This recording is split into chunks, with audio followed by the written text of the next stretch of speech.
بسم اللہ الرحمن الرحیم۔ شروع اللہ کے نام سے جو بڑا مہربان نہایت رحم والا ہے۔ السلام علیکم۔ سوال یہ ہے کہ کیا میت کو اٹھاتے وقت چارپائی کا جو رخ ہے وہ کدھر ہونا چاہیے؟ دیکھیں میرے بھائیوں،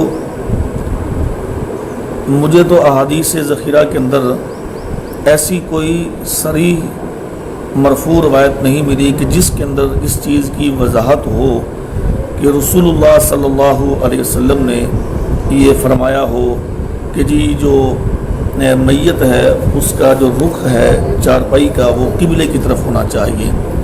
البتہ یہ ہے کہ تمام متقدمین علماء اور سلف صالحین کا یہ متواتر ایک عمل چلا آ رہا ہے کہ میت کا جو سر ہے وہ قبلے کی طرف ہوتا ہے، اور وہ اس روایت سے دلیل پیش کرتے ہیں جو کہ سنن ابو داؤد کی ایک حدیث ہے، حدیث نمبر ہے 183 نہ حدیث نمبر ہے 2875، سنن ابو داؤد کی حدیث ہے۔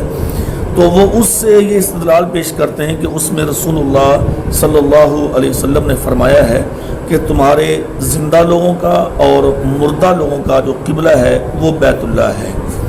تو چونکہ سندن یہ روایت صحیح نہیں ہے تو لہٰذا اس حدیث سے استدلال کیا جاتا ہے، تو میت کی جو چارپائی ہے اس کا رخ قبلے کی طرف کیا جاتا ہے، تو لہٰذا یہی ایک متواتر عمل چلا رہا ہے، اور یہی قبلے کے جو نا وہ عزت اور احترام ہے، اور اس حدیث سے بھی یہی استدلال کیا جاتا ہے۔ تو لہٰذا جب چارپائی اٹھائی جائے تو اس کا جو سر کا حصہ ہے، یعنی کہ جس کو ہم سرہانہ کہتے ہیں، تو وہ قبلے کی طرف ہونا چاہیے۔ یہ اسی پر ہی عمل ہے متقدمین کا، سلف صالحین کا، اور یہ متواتر ایک عمل ہے۔